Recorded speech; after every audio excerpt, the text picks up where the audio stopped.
안녕하세요. 사연에 빠지다의 DJ 민영입니다. 오늘 사연자는 사랑과 전쟁에서 나올 법한 막장 드라마 속 주인공이 되었다는데요. 과연 어떤 사연인지 들어보시겠습니다.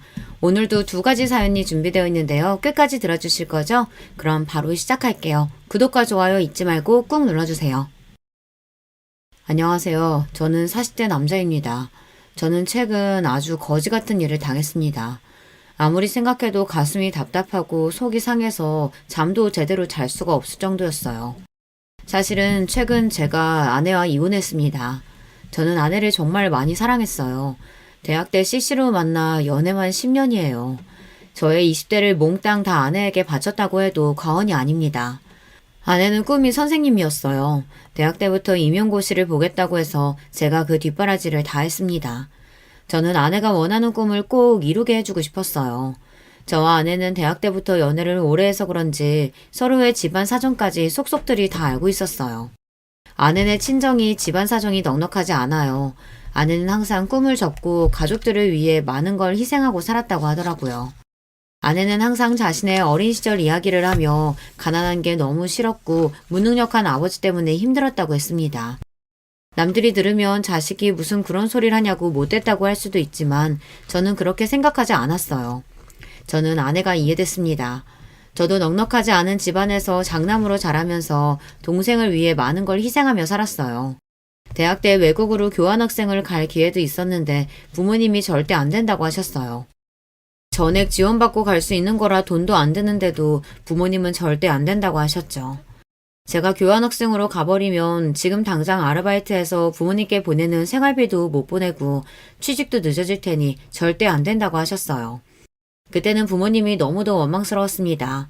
대학도 원래 가고 싶었던 대학이 있었는데 그 대학은 학비가 비싸서 못 가고 전액 장학금을 받을 수 있는 대학으로 들어왔어요.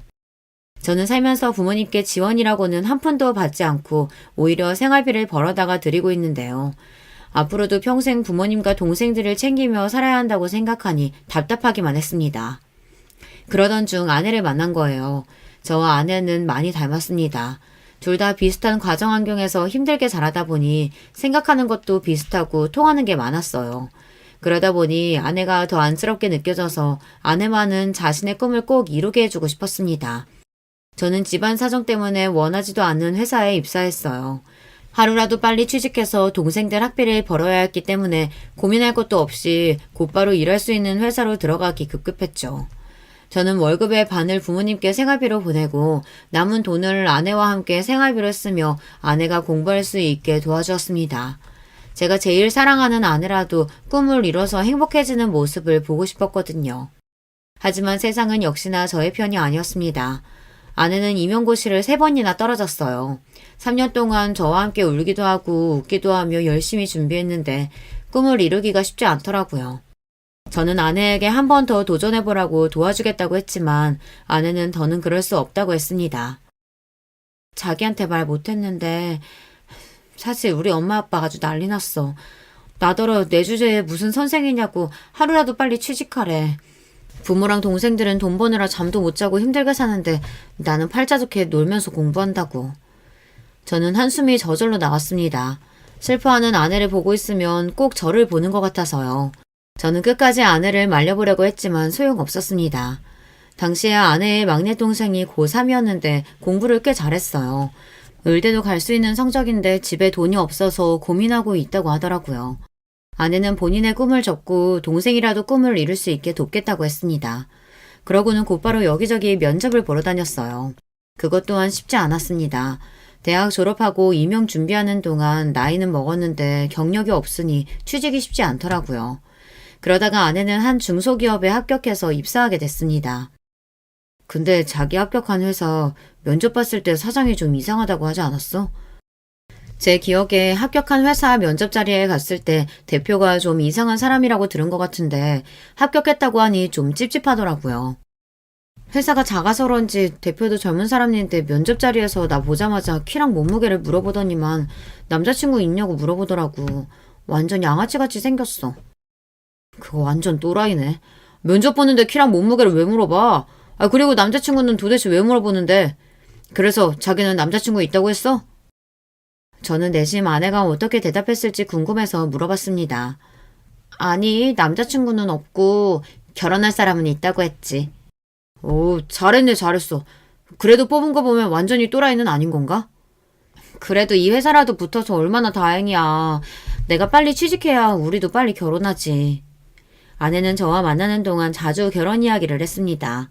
평소 가족들에게 기댈 수 없이 살다가 저와 있으면 마음도 편하고 너무 든든해서 하루라도 빨리 저와 부부가 되고 싶다고 입버릇처럼 말했어요. 저도 마찬가지였습니다. 평생 제 인생에 여자라고는 아내밖에 없었기 때문에 언제 하더라도 아내와 꼭 결혼하고 싶었어요. 그렇게 저와 아내는 결혼했습니다. 아내가 입사한 지 1년째 되는 날 둘이 손 꼭 잡고 구청에 가서 혼인신고만 했어요. 이미 아내가 임용고시 준비하면서 둘이 집을 합쳐 같이 살기도 했고 둘 다 집안 사정 뻔해서 식을 올리기는 힘들었거든요. 저는 아내에게 너무 미안해서 꼭 돈을 모아 식을 올리자고 했습니다. 하지만 아내는 괜찮다고 했어요. 결혼식이고 웨딩 촬영이고 다 필요 없고 저만 있으면 된다고 했습니다. 저는 아내의 그 말을 철석까지 믿었어요. 우리 두 사람은 운명이라고 믿었거든요.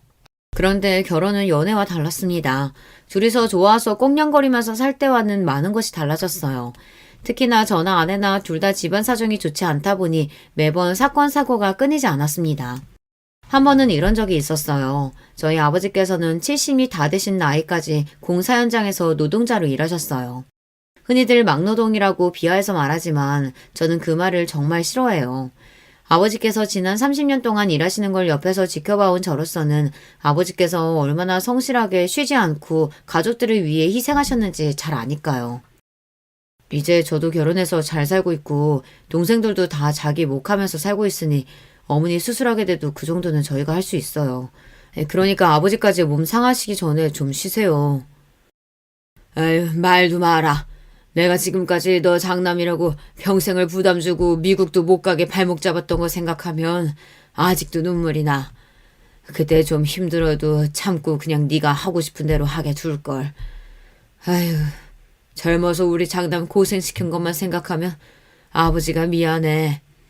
말년이 아버지가 너희 엄마 책임지고 잘 살 거니까 우리 걱정은 말고 너는 너대로 네 가정 꾸리고 행복하게 살아. 저는 아버지께서 모르시는 줄 알았습니다. 제가 얼마나 하고 싶은 게 많았었는지, 미국에 못 가게 돼서 얼마나 펑펑 울었는지 다 모르시는 줄 알았어요. 그런데 아버지도 다 알고 계셨더라고요. 자식 하고 싶은 거 못하게 하는 부모 마음도 찢어지셨을 텐데 그 마음도 모르고 내내 원망했던 제가 너무 죄송했습니다. 아니에요. 그때 그렇게 미국 안 가고 한국에 있어서 신영이도 만난 건데요, 뭐. 저는 후회 안 해요. 그때는 진심이었습니다. 미국을 못 가게 된 건 당연히 아쉬웠지만 만약 제가 그때 미국에 갔다면 지금의 아내를 만나지 못했을 거예요. 결혼도 하고 아내와 저도 직장에서 자리 잡고 있었으니 이제는 좀 살만해지나 보다 싶었던 때였습니다. 하늘도 무심하시지 저에게 또 고난을 주셨어요. 평생 건강하실 줄 알았던 아버지께서 갑자기 돌아가셨어요. 저도 동생들도 전혀 몰랐는데 아버지께서 몇 년 전 일하시는 곳에서 건강검진을 받았을 때 선천적으로 심장 판박증을 앓고 있다고 했다네요. 의사는 바로 제대로 검사하고 치료하라고 했는데도 아버지는 자식인 저희에게도 말도 안 하고 그냥 계셨던 거예요. 어머니에게는 은연중에 이야기하셨다는데 어머니께서 바로 병원에 가보라고 했는데도 아버지는 어차피 선천적으로 알아오던 질병인데 지금까지 별다른 불편함 없이 살아왔으니 그냥 둬도 된다고 생각하셨대요. 결국은 그대로 뒀다가 문제가 생긴 거죠. 연세도 많으신데 무리해서 일하시다가 심근경색이 와서 그대로 쓰러져 손도 못 써보고 돌아가신 거예요. 저는 어릴 때부터 이런 점이 너무 화가 나고 답답했습니다. 기본적으로 사람이 아프면 병원에 가고 배가 고프면 밥을 차려 먹는 거잖아요. 저희 부모님은 그런 기본적인 것을 중요하게 생각하시지 않았어요. 웬만한 감기나 몸살 같은 건 절대 병원에 안 가고 대충 집에 있는 약이나 먹으면 끝이었죠. 워낙 돈이 없으니 병원에 가는 돈이 다 사치라고 생각했어요. 부모님은 저희에게도 그랬어요. 동생이 한밤중에 열이 39도, 40도까지 오르는데도 응급실에 갈 돈이 없다고 물수건만 애 머리에 올려주셨죠. 당시에 제가 국민학교 5학년, 6학년 정도 됐었는데 제가 보기에도 동생 상태가 너무 안 좋아 보여서 무서울 정도였는데도 부모님은 그대로 동생을 뒀었습니다. 결국은 제가 제 돼지저금통을 뜯어서 택시를 타고 응급실에 다녀왔어요. 의사 선생님 말씀이 폐렴이라고 바로 입원해야 한다고 하더라고요. 그때 느낀 게 부모가 돈이 없으면 자식도 낳으면 안 되는 거구나 라고 생각이 들었습니다. 만약 그날 제가 동생을 데리고 응급실에 가지 않았다면 동생에게 큰 일이 생겼을 수도 있으니까요. 먹는 것도 마찬가지예요. 저는 부모님께서 하루 3끼를 꼬박 차려 드시는 걸 본 적이 없어요. 하루 2끼 챙겨 드시면 많이 드신 겁니다. 그것도 고작 밥에 김치에 반찬 한두 가지 꺼내 드시는 건데도 잘 안 드세요. 그러니 저나 동생은 외식이나 배달 같은 건 거의 먹어본 적이 없죠. 그래서 제가 중학교 때부터 아르바이트를 한 겁니다. 아버지 상황이 항상 안 좋다 보니 용돈은 뭐 받을 수도 없는 건 당연했어요. 그러다 보니 제 용돈은 제가 벌어야 했습니다. 그래도 중학교 때까지는 제가 번 돈으로 동생들 간식도 사주고 용돈도 줄 수 있었는데 고등학교에 들어가면서부터는 제가 아르바이트해서 번 돈도 일부는 아버지께 드려야 했어요. 어머니께서 큰 수술을 받아서 병원비로 달에 몇백씩 들어갔거든요. 지금 와 생각해보면 아버지의 마음을 아예 이해 못하는 건 아니에요. 어머니께서 평생 심장병으로 아파서 매일 병원 신세를 졌었는데 당신까지 심장에 문제가 있어서 병원에 다니기 시작하면 자식들이 고생할 게 뻔하니 그냥 얘기하지 말자 싶으셨던 것 같기도 해요. 아무리 그래도 그렇지 어떻게 이렇게 허망하게 가실 수 있는지 모르겠어요. 아버지께서 그렇게 돌아가시는 바람에 자식인 저는 한참을 후회하며 마음 아파해야 했으니까요. 하지만 마음껏 힘들어할 수도 없었던 게 현실로 닥친 문제가 있었습니다. 바로 어머니였어요. 어머니께서 젊어서부터 여러 번의 수술과 병원 치료를 받으면서 몸이 좋지 않으셨어요. 기저귀도 차고 계셨고 거동도 쉽지 않아 휠체어 생활을 하십니다. 아버지가 계실 때는 아버지께서 일하시면서도 모든 간호를 다 하셨어요. 그런데 아버지께서 갑작스레 돌아가셨으니 어머니의 간호도 문제였죠. 남동생이 부모님 댁에서 같이 살고 있긴 했지만 아직 결혼도 안 한 젊은 남동생이 어머니를 모시기에는 무리가 있었습니다. 나도 한다고 하는데 내가 하는 게 엄마도 힘든가 봐. 씻겨준다고 해도 자꾸만 싫다고 하고 목욕 도우미 불러도 영 마땅치 않으니 자꾸 안 씻으려고 해. 기저귀는 뭐 말도 못하고. 저야 일찍이 본가에서 나와 살았으니 몰랐었는데 아버지께서 고생을 많이 하셨겠더라고요. 어머니께서 젊어서부터 투병 생활을 오래 하셔서 성격도 좀 예민하고 사람을 가리세요. 그런 분이 생판 모르는 남이나 남자인 아들들에게 자신의 수치스러운 부분을 보이기 싫어하셨죠. 저도 어떻게 해야 하나 고민하고 있었는데 동생이 철없는 소리를 하더라고요. 엄마 그냥 형이랑 형수가 모시고 살면 안 돼요? 형수는 같은 여자니까 좀 나을 거 아니에요. 순간 저도 너무 당황해서 말문이 턱하고 막히고 말았습니다. 남동생은 아직 나이도 어리고 결혼도 안 해서 뭘 너무 모르고 한 소리예요. 그런데 그 순간 아내가 정색을 했습니다. 그게 말이 돼요? 제가 딸도 아니고 며느리인데 어떻게 도련님보다 제가 편하실 수가 있어요. 당연히 자식이 더 편하죠. 그러니까요. 형도 있으니까 하나보다는 둘이 더 낫겠죠. 그만해. 진영이도 나도 둘 다 바쁜데 어머니를 어떻게 돌봐. 그리고 앞으로 애도 낳아야 하는데 당연히 말이 안 되지. 와, 형 대박이다. 이 상황에 아직 생기지도 않은 형 자식 걱정부터 하는 거야? 나는 이러고 살면 장가나 갈 수 있겠어? 저와 동생은 어릴 때부터 가난한 집안에서 서로 의지하고 살아서 평생 이런 문제로 싸울 일이 없을 줄 알았는데 제 착각이었더군요. 집안에 워낙 비빌 언덕이라고는 없으니 더 예민해졌어요. 남동생 말도 아내의 말도 맞았습니다. 다 살기 힘들고 바쁜데 어머니를 모신다는 건 말도 안 되는 문제였어요.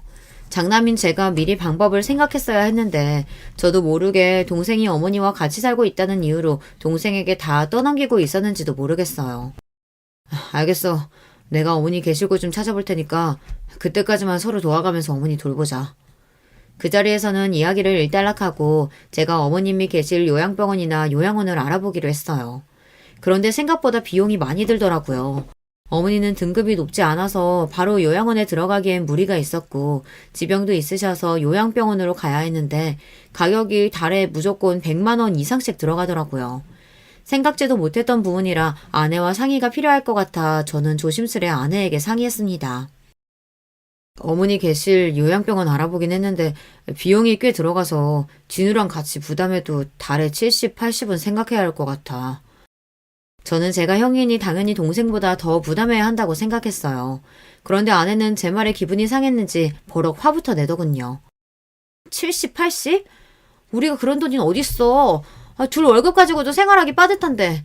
그리고 아버님, 어머님이 사시던 집에 도련님이 살고 있잖아. 그럼 당연히 도련님이 더 많이 내야지. 우리가 왜 더 많이 내? 남이 보기엔 아내의 말이 맞는지도 모릅니다. 하지만 우리는 가족이잖아요. 부모님이 샀던 집이라고 해봐야 자가이긴 해도 얼마 되지도 않은 작은 빌라인데 아내가 그 집 이야기까지 할 줄은 몰랐어요. 아내의 말에 저도 괜히 서운해서 말이 좋게 나가지 않았습니다. 어머니가 돌아가신 것도 아니고 진우가 그 집을 가겠다고 하는 것도 아닌데 당신은 지금 그 이야기가 왜 나와? 몰라. 난 우리 집 일만으로도 머리 아프니까 당신 집 일은 제발 당신이 좀 알아서 해. 난 어머니 요양병원 들어가셔도 일절 신경 못 쓰니까 그런 줄 알고. 당신 말이 너무 심한 거 아니야? 당신 집이라니. 난 처가에 일 있을 때마다 우리 집 일이라고 생각하고 다 도왔는데 어떻게 그렇게 말을 할 수가 있어? 또 그 얘기. 내가 도와달라고 한 것도 아니고 자기 마음대로 도와줘놓고 매일 생색이지. 저도 이런 이야기까지 하려고 한 건 아니었는데 아내가 너무 치사하게 나오니 저도 모르게 말이 튀어나오더군요. 하지만 아내에게 서운한 건 어쩔 수 없었어요. 막내 처남이 의대에 합격했는데도 돈 때문에 망설인다고 그래서 제가 처남 의대 졸업할 때까지 등록금을 계속 냈습니다. 물론 아내와 함께한 일이지만 우리 형편에 쉬운 일은 아니었습니다. 심지어 나중에는 저도 돈이 부족해서 주말에 아르바이트까지 하면서 번 돈을 줬어요. 그러면서도 저는 일절 말 한마디 하지 않았습니다. 그리고 불만도 없었어요. 이제 모두 다 가족이니 당연히 해줄 수 있는 일이라고 생각했거든요. 그런데 아내는 제가 어머니를 모시겠다는 것도 아니고 요양병원에 모시겠다는 건데 그 비용을 내는 것조차도 싫다고 화를 내잖아요. 저로서는 아내가 원망스러웠죠. 결혼 전부터 서로 집안이 힘든 것도 알고 있었고 그래서 우리 둘 다 고생할 걸 알고 있었지만 이게 막상 현실로 닥쳐서 살다 보니 어느새 저나 아내나 둘 다 지쳤나 보더라고요. 사실 저나 아내나 직접적으로 말하지 않아도 마음에 앙금이 조금 있었던 게 둘 사이에 몇 년째 묵혀놓던 문제가 있었기는 했어요. 바로 아이 문제입니다. 결혼 전에는 아내와 저 둘 다 당연히 아이를 갖고 싶어 했어요. 저나 아내나 둘 다 아기들을 너무 예뻐해서 연애할 때부터 결혼하면 애는 꼭 2명 이상은 낳자고 이야기는 했습니다. 그때는 둘 다 대학생이었으니 뭘 모르고 순진했던 거죠. 현실이 그렇지가 않더군요.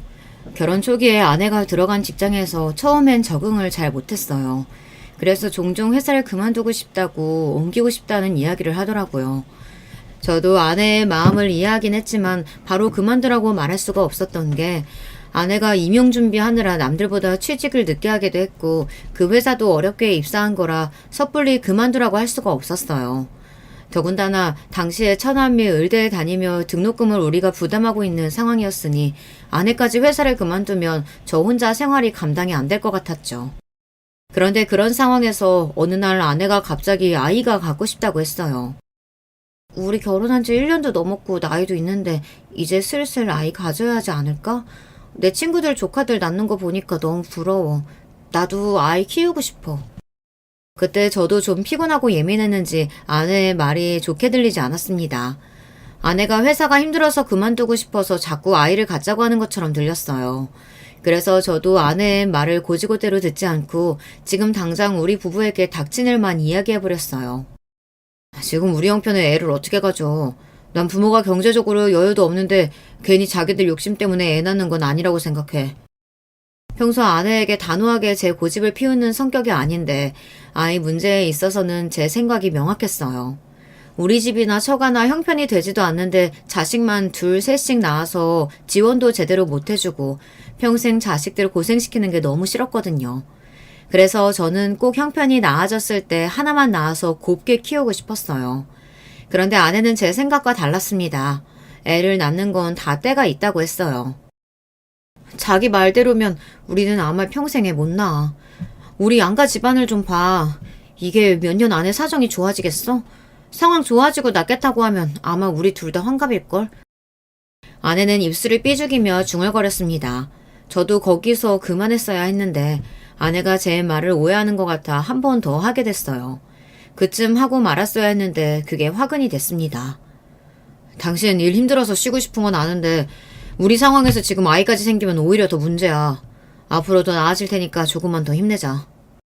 저는 조금만 더 고생하면 분명히 좋아질 거라는 말을 하고 싶었던 건데 아내는 다른 말에 꽂혀서 갑자기 인상을 구기더니 화를 내기 시작했습니다. 당신 말을 왜 그렇게 해? 내가 지금 일하기 싫어서 애 갖겠다는 거야? 사람을 물어보고. 됐어. 다시는 애 낳자는 이야기 안 할 테니까 걱정하지 마. 그런 의도로 이야기한 건 아니었는데 아내가 저한테 화가 많이 났는지 문을 확 닫고 들어가 버리더라고요.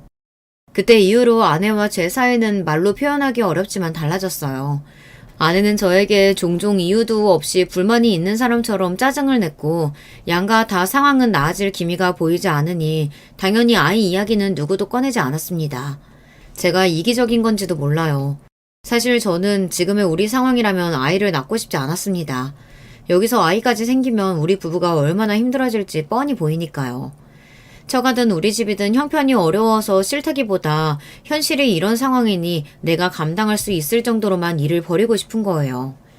저도 절대 아이가 낳기 싫은 건 아니었습니다.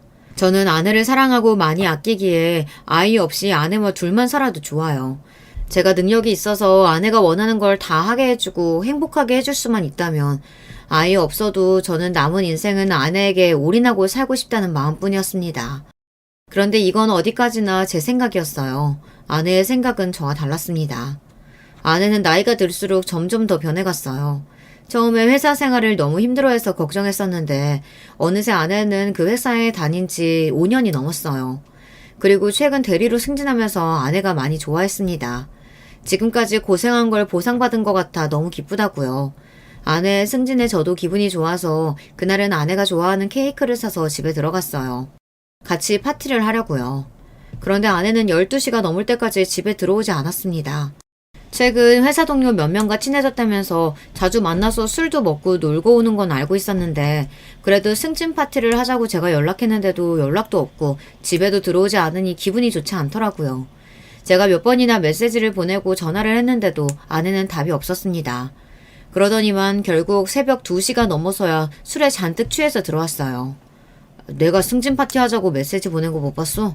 어디서 먹었길래 이렇게 늦게까지 먹었어? 택시 타고 들어온 거야? 메시지에 답도 없고 카드 내역을 봐도 택시를 타고 온 기록이 없길래 걱정돼서 물었어요. 그런데 아내는 갑자기 화를 내며 저에게 소리를 질렀습니다. 아, 시끄러. 회사 사람들이 승진 축하하자고 계속 마시라는데 그럼 어떡해.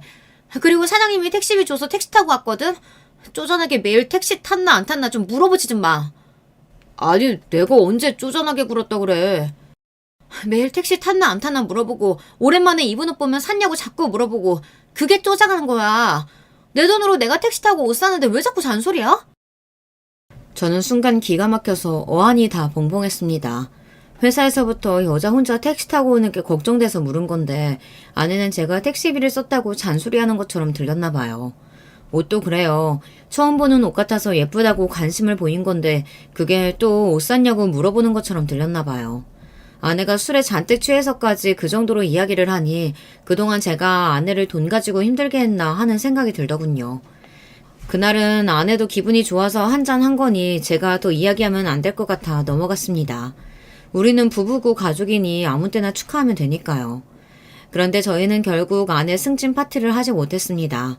아내는 대리로 승진하고 나서 전보다 더 바빠졌거든요. 같은 직장인인 제가 이상하다고 느껴질 정도로 아내는 바빴어요. 거의 매일 야근에 주말에도 일이 있다고 회사에 출근했습니다. 그리고 더 이상한 건 아내의 카드 기록이에요. 이상하리만큼 카드를 쓴 내용이 없어요. 더군다나 지하철을 타고 다니는 아내가 교통비도 전보다 절반밖에 나오지 않았죠. 저는 아무래도 의아해서 아내에게 카드값이 왜 이렇게 조금 나오냐고 괜히 돈 걱정하느라 안 쓰는 거냐고 물었어요. 저는 아내 걱정이 돼서 물은 건데 그날도 아내는 예민한 얼굴로 오히려 짜증을 내더군요. 아, 정말. 당신 요즘 왜 이렇게 귀찮게 꼬치꼬치 물어봐? 회사 동료 중에 차 산 사람이 있어서 근처까지 데려와줘서 지하철 안 타서 그래. 진짜 별걸 다 물어보네. 부부끼리 물어볼 수도 있지 왜 그렇게 짜증을 내? 아, 몰라. 나 요즘 회사 일 많아서 피곤하고 예민하니까 자꾸 건들지 마. 제가 무슨 이야기를 할 때마다 아내는 회사 핑계를 댔습니다. 대리되고 나서 일이 많아져서 예민하다고요. 아내의 행동이 전과는 달라진 게 저는 내내 신경이 쓰였어요. 여자의 촉만 무서운 게 아닙니다. 남자 촉도 무시 못해요. 최근 아내가 하고 다니는 짓이 아무래도 이상하더니만 역시나 아내는 저에게 숨기는 게 있었어요. 글쎄, 불륜 현장을 저에게 딱 걸리고 말았습니다. 최근 들어 회식도 많고 야근도 많아지더니만 그 직장을 5년 넘게 다니는 동안 한 번도 없었던 야유회에 간다고 하더라고요. 지금까지 5년 넘게 한 번도 야유회 같은 거 간 적 없었잖아. 갑자기 웬 야유회? 어디로 가는데? 저는 아무래도 최근 아내의 행동이 이상한 점이 많아 꼬치꼬치 울었어요. 그러자 아내는 제 말이 귀찮다는 듯 미간을 확 구기더라고요. 지난 5년 동안은 일반 사원이었고 나 대리로 승진했잖아. 대리 이상급만 가는 야유회야. 사장님네 별장으로 가는 거라 사장님도 오신대. 저도 직장 생활을 10년 가까이 했지만 대리급 이상만 가는 야외라는 건 생전 처음 들어봅니다. 무슨 대단한 프로젝트가 있는 것도 아니고 직원 20명도 안 되는 작은 회사에서 아무래도 이상했죠. 아무리 그래도 그렇지 주말까지 끼고 4일은 너무 긴 거 아니야? 직원도 별로 없는 회사에서 굳이 여름 휴가도 아니고. 저는 아무래도 찝찝하다 보니 자꾸만 혼자 중얼거리게 됐습니다. 어느 회사가 야유회를 주말까지 껴서 4일이나 가나 해서요. 지금 우리 회사 작다고 무시하는 거야? 사장님이 큰맘 먹고 승진한 직원들이랑 단합하고 싶으시다는데 그럼 어떡해. 나라고 뭐 노인애들이랑 가고 싶은 줄 알아? 나도 가면 상사들 챙기느라 힘들어. 제 말이 거슬렸는지 아내는 인상을 구기면서 소리를 버럭 질렀습니다. 그 모습을 보니 제가 괜한 상상을 하고 아내를 의심했나 싶었어요. 직장 생활이라는 게 원래 다 상식적이지 않은 일도 많은 법인데 제가 너무 예민하게 굴었다 싶었죠. 저는 아내에게 미안해서 제가 좀 예민했다고 사과했어요. 주말인데 자기랑 있어주지 못하고 나도 혼자 가서 미안한데 회사 일인데 어떡해. 당신이 좀 이해해줘. 아내는 마지막까지 회사 일이라고 본인도 가고 싶지 않지만 어쩔 수 없다고 했습니다. 저는 누구보다 아내의 말이 사실이기를 바랬습니다. 그런데 절망적이게도 아내의 말은 사실이 아니었어요. 아내가 야외를 떠나기 하루 전날이었습니다. 아내는 방에서 짐을 싸고 있었고 저는 거실에서 텔레비전을 보고 있었어요. 그때였습니다. 거실에 있는 아내의 핸드폰이 드르륵 울렸어요. 저는 슬쩍 아내의 핸드폰을 봤습니다. 연락이 온 건 아내 직장 사람들과의 단톡방 같았습니다. 그런데 내용이 좀 이상했어요. 오대리님, 내일부터 휴가인데 밤늦게 죄송해요.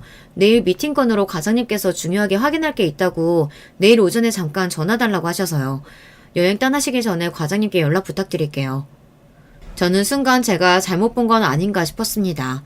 저는 눈을 크게 뜨고 한 번 더 메시지 내용을 확인했어요. 그런데 제가 잘못 본 게 아니었어요.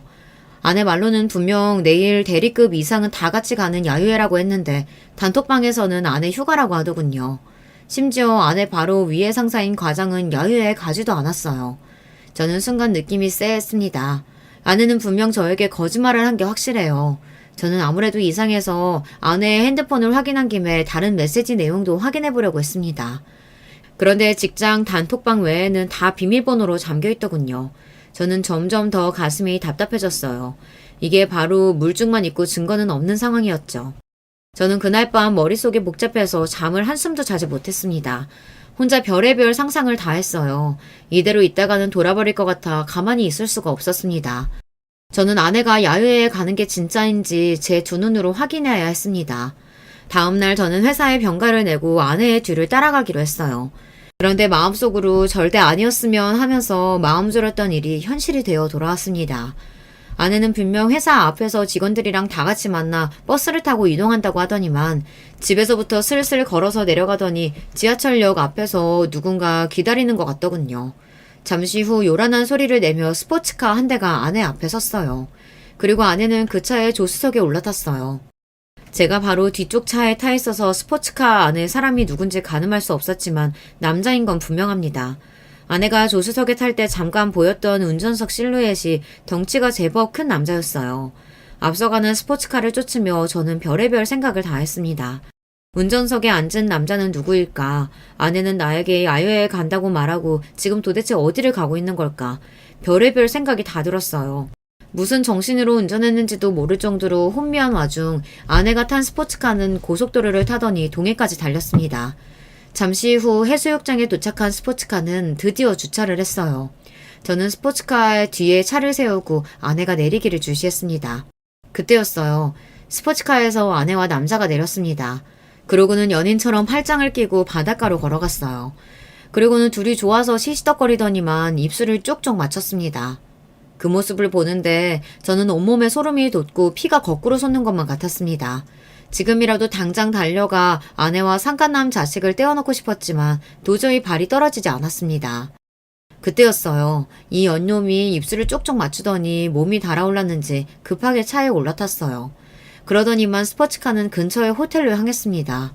저는 믿을 수 없는 이 끔찍한 상황을 어떻게 해야 할지 몰라 심장만 벌렁거렸어요. 호텔에 도착한 두 연놈은 체크인을 하자마자 바로 엘리베이터를 탔습니다. 저는 곧장 비상구 계단을 찾아 정신없이 달렸어요. 두 연놈이 몇 층에서 내리는지 몰라 층마다 확인했습니다. 7층 비상구 계단에 도착했을 때 로비 쪽에서 딩동하며 엘리베이터가 멈추는 소리가 났어요. 저는 곧장 비상구 계단문을 벌컥 열고 나가 호텔방 안으로 들어가려고 하는 두 연놈의 꼬리를 잡았습니다. 그리고 사력을 다해 달려 호텔 방문을 벌컥 잡아 열었어요. 엄마, 깜짝이야. 당신 뭐야? 당신이 왜 여기 있어? 호텔방 문을 닫으려는 순간 바로 문을 잡아 열었더니 안으로 들어가던 아내와 눈이 정면으로 마주쳤습니다. 아내는 저를 보자마자 못 볼 걸 보기라도 한 것처럼 눈이 커져 금방이라도 눈동자가 굴러떨어질 것 같았어요. 그 순간 아내보다 먼저 호텔방 문 안으로 들어갔던 상간남도 놀라서 나오더군요. 그러더니 한다는 소리가 기가 막혔어요. 너 이 자식 뭐야? 뭔데 남의 방에 그여 들어와? 내가 누구냐고? 이 여자 남편이다 이 자식아. 상간남의 뻔뻔한 모습에 눈이 돌아버린 저는 그대로 상간남에게 달려들어 주먹으로 얼굴을 세게 가격했어요. 온 힘을 다해 때렸더니 상간남은 그대로 바닥에 쓰러지더군요.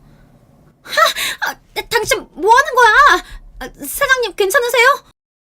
아내는 그 순간 바닥에 넘어진 상간남에게 달려가더니 사장님은 어쩌고 하면서 괜찮냐고 묻더군요. 아내의 입에서 흘러나온 사장님이라는 소리에 저는 저절로 얼굴이 구겨졌어요. 사장님? 이 새끼가 당신 회사 사장님이라고? 충격 그 자체였습니다. 아내와 바닷가에서 서로 부둥켜 안고 뽀뽀를 하고 호텔 방까지 같이 들어온 남자가 다름 아닌 아내가 다니는 직장의 사장 새끼라네요. 이 사람이 당신 지금 누구 얼굴 가격한 줄 알아? 내가 대림출반 사직이라고! 어디 감히 내 얼굴에 손을 대? 원래 바람 피우는 놈들은 다 이렇게 뻔뻔한 걸까요? 지가 남의 마누라 데리고 호텔방에 들어가 걸린 주제에 오히려 큰 소리를 치더군요. 덕분에 다른 방에 있던 손님들까지 다 나와서 우리를 구경했어요. 그래, 너 말 잘했다. 잘나신 대림출판 사장님께서 자기 회사 여직원을 데리고 호텔방에 와? 그것도 유부녀를? 아니, 이 사람이 지금 여기가 오지라고 무식하게 큰 소리야. 우리 여기 사람도 많으니까 좀 진정하고 방에 들어가서 얘기하죠.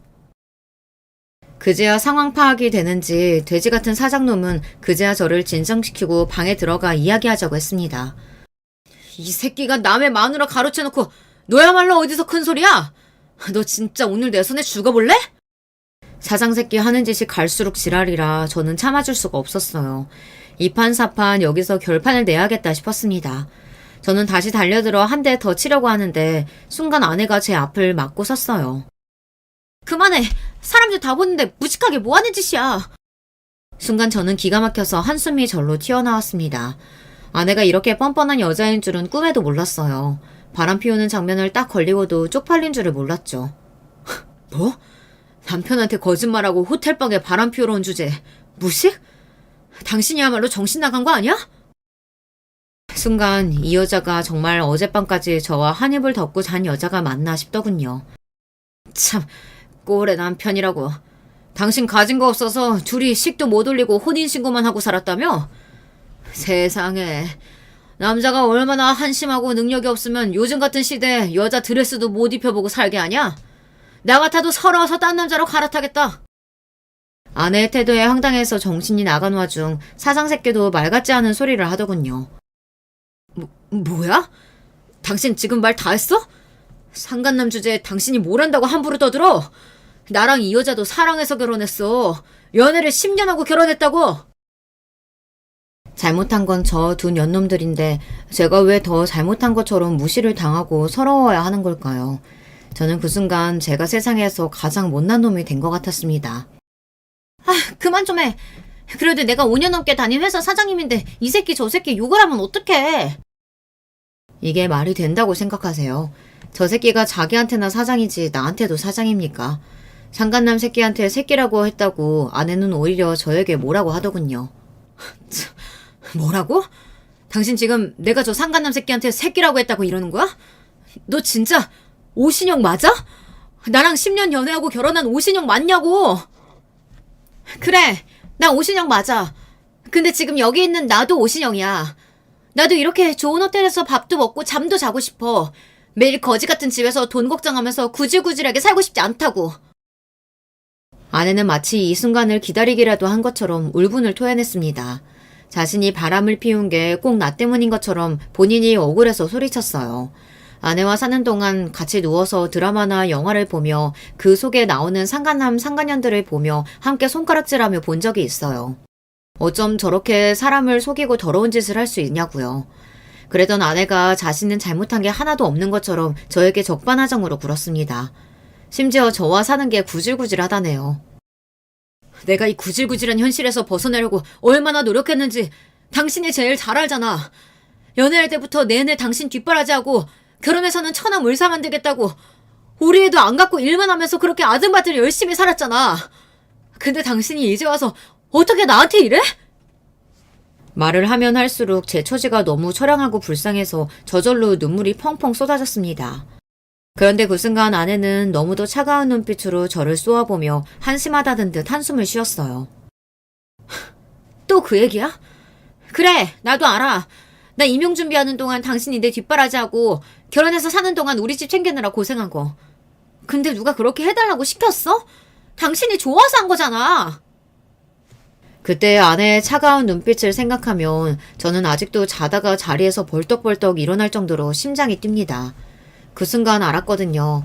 아내는 저에게 마음이 조금도 남아있지 않다는 걸요. 그리고 더 황당했던 건 사장놈의 제안이었어요. 내가 이래봬도 한 회사의 사장이잖아요. 직원이랑 바람난 거 알면 우리 회사 쫄딱 망해.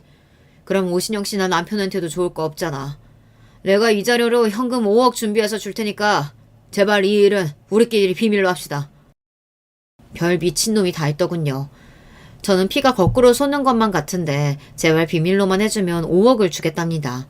저는 순간 이 사장 새끼를 죽일까 싶기도 했지만 5억이란 돈이 계속 눈앞에 아른거렸어요. 그때였습니다. 옆에 있던 아내가 코웃음을 치더니 저를 흘겨봤어요. 그러더니 한다는 말이 가관이었습니다.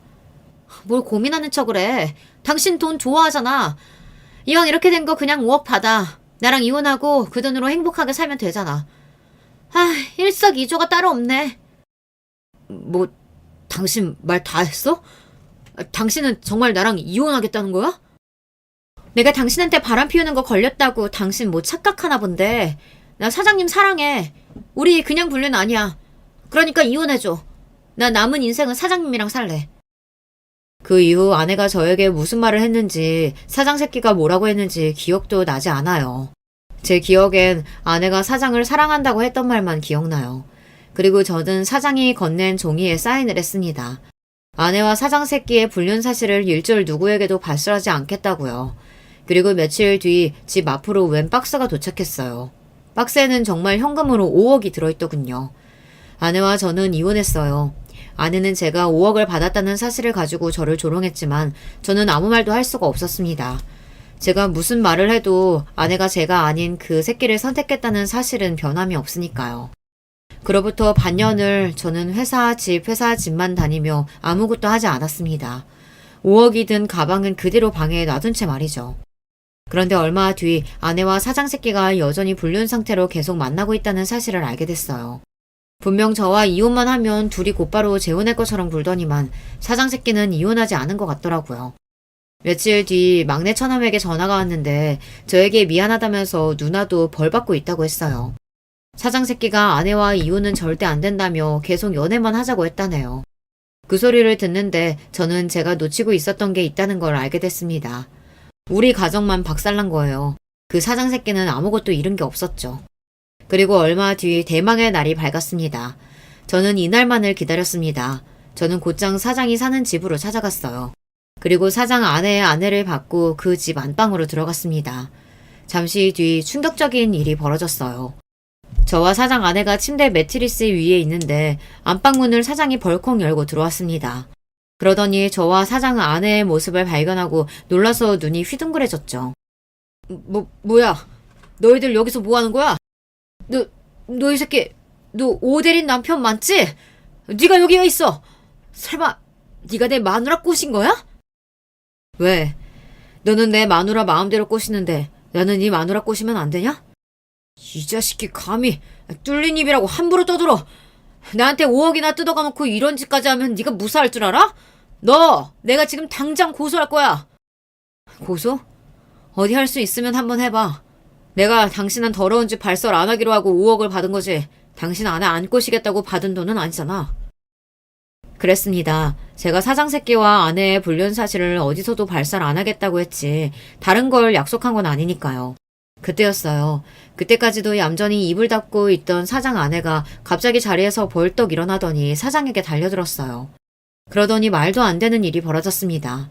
저는 제 두 눈으로 보고도 믿기지 않았어요. 글쎄 사장 아내가 침대에서 번쩍 높이 점프를 하더니만 사장의 얼굴을 그대로 날려차기로 차버렸어요. 이 미친 인간. 너 설마 또 바람 피웠니? 너 내가 분명히 경고했지? 한 번만 더 바람 피우면 그때는 내 속에 죽는 거라고. 아, 아파, 여보. 여보, 내 말 좀 들어봐. 이게 어떻게 된 일이냐면, 듣긴 뭘 들어. 딱 보니까 이 아저씨가 당신 상간녀 남편이구만. 이 더러운 인간이 이제 하나하나 유부녀까지 건드려? 너 미친 거 아니야? 사장 새끼는 찌질해도 너무 찌질했습니다. 알고 보니 이 새끼가 바람을 피운 게 제 아내가 처음이 아니더라고요. 그리고 더 놀라운 사실은 사장 아내가 소시적 태권도 국가대표였다네요. 어쩐지 날라차기가 예사롭지가 않았어요. 그 순간 더 놀라운 광경을 목격하고 말았어요. 글쎄 사장 새끼가 그대로 바닥에 무릎을 꿇고 앉더니 사장 아내에게 손이 발이 되게 빌더라고요. 여보, 내가 잘못했어. 제발 용서해줘. 내가 너 한 번만 더 이지랄하면 회사고 뭐고 다 뺏어버린다고 했지? 이래서 바람 피우는 놈들은 믿는 게 아니라니까. 사장 아내는 옆에서 말릴 새도 없이 무릎을 꿇고 앉은 사장을 마구 때리기 시작했습니다. 주먹으로 발로 쉬지 않고 퍽퍽 소리가 나게 때렸어요. 얼마나 힘이 센지 제가 봐도 저러다 사장이 죽을 수도 있겠다 싶어 말렸다니까요. 그만하세요. 이러다가 사모님이 감옥 가겠어요. 뭐야? 그러고 보니 너네 둘이 바람 피운 주제에 어디서 큰 소리야? 그제야 사장 새끼도 정신이 좀 들었는지 제가 자기 아내 팔을 잡고 말리는 모습을 보더니 갑자기 눈이 획 돌아서는 저에게 달려들려고 하더군요. 그 순간 사장 아내가 제 앞을 가로막고 섰습니다. 웃기고 있네. 우리가 바람을 피우긴 뭘 피워. 이분 우리 집 침대 매트리스 배달하러 오신 분이야. 내가 매트리스 위에 커버 좀 씌워달라고 해서 도와주고 있던 중이었다고. 그랬습니다. 사실은 저와 사장 아내가 불순한 의도로 침대에 누워있었던 건 절대 아니에요. 제가 아무리 복수에 눈이 멀었어도 절대 그런 짓까지 할 사람은 아닙니다. 물론 사장이 오해하도록 제가 의도한 상황이긴 했지만요. 몇 개월 전 저는 일부러 사장 아내에게 접근했습니다. 연신 주변을 맴돌며 저희 가구점에서 파는 물건을 뭐라도 사게 하려고 사력을 다해 꼬셨어요. 그래서 결국 매트리스를 하나 판매했습니다. 그리고 일부러 사장이 집에 들어오는 시간에 맞춰 매트리스 배달을 제가 직접 온 거예요. 그래서 사장이 왔을 때 뭔가 야릇한 상황을 보이게 하려고 제가 상황을 만든 겁니다. 역시나 사장은 제가 만든 덫에 그대로 걸린 거고요. 뭐야? 그럼 이 자식이 일부러 나 속인 거네? 내 입으로 바람 피운 거 불게 하려고? 너 이 자식 이리 와! 너 내가 가만 안 둬! 그랬습니다. 아내와 사장 새끼가 바람을 피운 거 제 입으로 발설 안 한다고 했지 본인이 말하는 것까지 제가 말릴 필요는 없으니까요. 가만 안 두면 뭘 가만 안 둬. 나한테는 위인이구만. 그리고 너 내 말 잘 들어. 앞으로 너는 네 손으로 아무것도 할 수 없을 거야. 지금 이 순간부터 네가 가지고 있는 건 내가 다시 다 뺏을 거니까. 이런 상황까지 예상한 건 아니었는데 그래도 그날만큼은 하늘이 제 편이었는지 저의 복수는 완벽했습니다. 알고 보니 사장이 운영하는 회사가 원래는 장인의 회사였더라고요. 결혼 전에는 쥐뿔도 없었다가 지금의 아내와 결혼하면서 회사도 물려받은 거고요. 그로부터 며칠 뒤 그 사장 새끼가 잘렸다는 이야기를 전해 들었습니다. 회사에서 쫓겨나기만 한 게 아니라 사장 아내와도 이혼 소송 중이라네요. 더군다나 더 대박인 것은 제 아내가 사장 아내에게 상간녀 소송까지 당했다는 겁니다. 고민 끝에 매트리스를 팔아서라도 사장 아내를 찾아가길 잘한 것 같아요. 저야 대단한 복수를 하고 싶어도 가진 게 없어서 할 수 있는 게 많지 않았었는데 사장 아내는 저와 달리 사장 새끼 정도는 가지고 놀 수 있을 정도로 능력이 있는 사람이라 한순간에 사장을 나락으로 떨어뜨렸더라고요. 사장 아내도 대단한 게 이혼 소송을 시작하자마자 지금까지 사장 새끼가 저지른 만행을 다 잡아 회사 사내 게시판에 공표하고 기자까지 불러 기사를 냈어요. 그동안 사장이 갑질을 하고 여자 직원들을 상대로 성적인 발언을 하거나 회식 때마다 추행한 사실까지 증거를 잡아 아예 매장을 시켜버렸어요. 전 아내도 마찬가지였습니다. 사장과 바람피운 강큰 상간녀라고 회사 사내 게시판에 직접 올렸더라고요. 망신도 그런 개망신이 없으니 당연히 아내도 회사를 그만뒀죠. 아내의 불륜 사실을 알고 나서 단 하루도 마음 놓고 잠든 적이 없었는데 요즘 저는 아주 두 다리 쭉 뻗고 잡니다. 제 가슴에 대못을 박은 연놈들이 다 망해버렸으면 좋겠다고 매일 생각했었는데 저의 바람대로 됐으니까요. 저는 최근 새로 이사도 하고 직장도 옮겼습니다. 아내와 이혼하면서 저에 대해서도 많이 돌아봤는데 지금까지 너무 남을 위해서만 살아왔다는 생각이 들더라고요. 지금부터라도 제가 하고 싶은 일을 하며 저를 돌보며 살고 싶다는 생각이 들었어요. 그래서 어린 시절 꿈이었던 영화사에 취직했어요. 물론 이 나이에 무슨 주책이냐고 하실 수도 있지만 저는 마치 20대로 돌아간 것처럼 새로운 마음으로 열심히 하고 있습니다. 지난 날은 다 잊고 새로운 출발을 하는 저를 위해 여러분께서 응원하는 댓글 많이 남겨주시길 바랍니다. 어디선가 저를 응원해주는 사람들이 있다고 생각하면 저에게 많은 힘이 될 것 같아요. 저의 막장 이야기 끝까지 들어주셔서 감사해요. 여러분의 가정은 언제나 편안하시길 바라겠습니다. 안녕하세요. 저는 서울에 살고 있는 50대 남자입니다.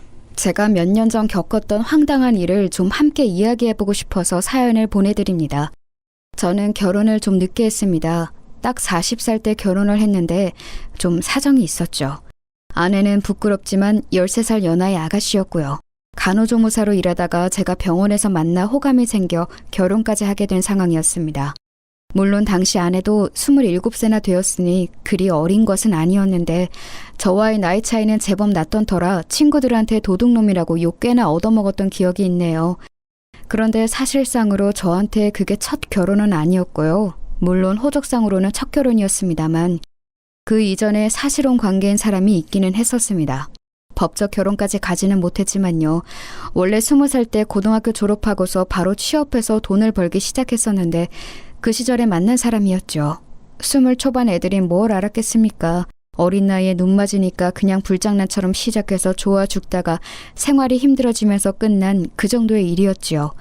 그때 같이 살던 사람이 동갑내기였는데 정말 너무너무 사사건건 싸워댔기 때문에 동갑이 좀 싫었습니다.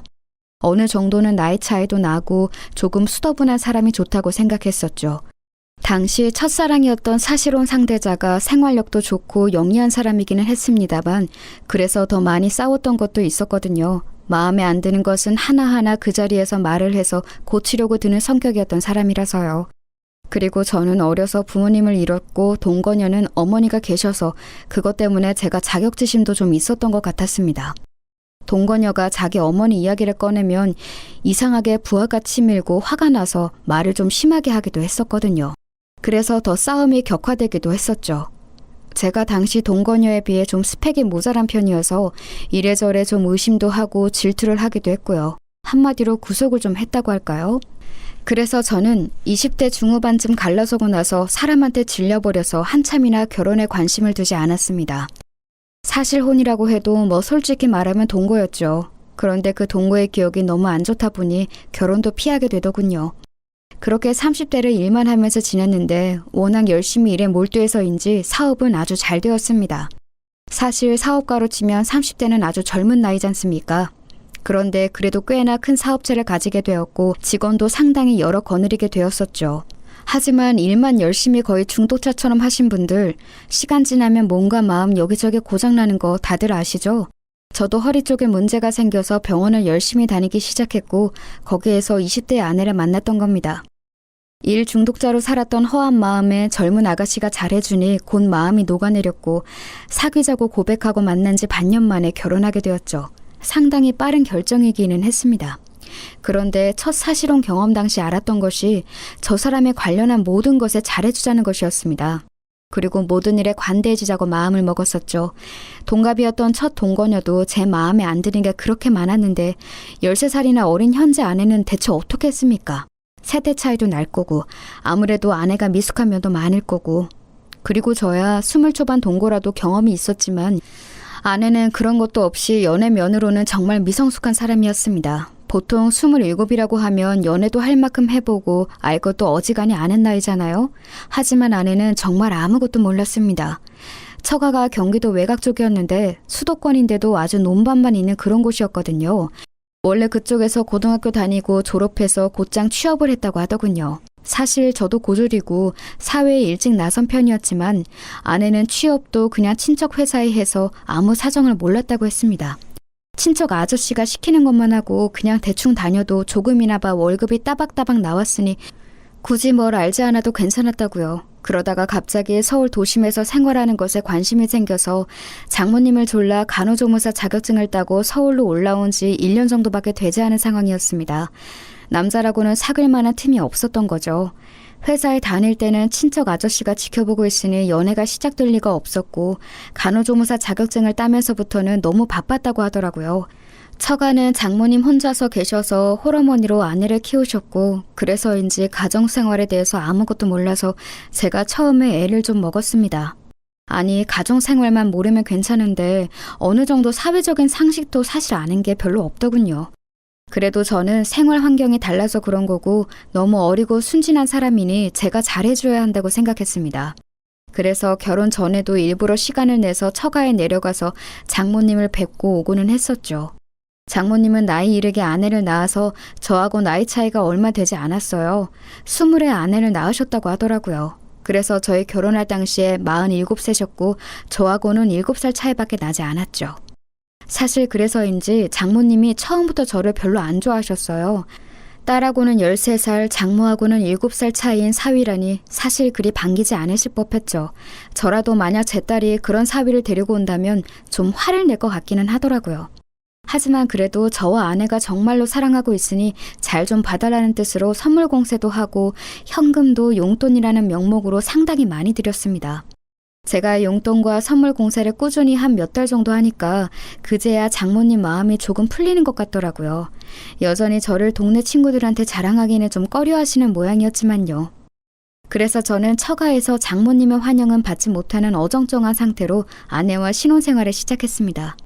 처가 식구는 장모님 딱 한 분이었는데 그 동네에 그래도 장모님의 친척분들이 같이 살고 계시는 동네라서 그렇게 외롭지는 않다고 하시더군요. 일종의 시종 마을로 시작한 동네였는지 꽤나 많은 친척들이 계셨고 친척이 아니더라도 동네 사람들끼리 정말 숟가락 숫자까지 아는 좋게 말하면 정이 깊은 동네였습니다. 저는 그런 마을에 익숙하지 않아서 처음에 고생을 꽤나 했었죠.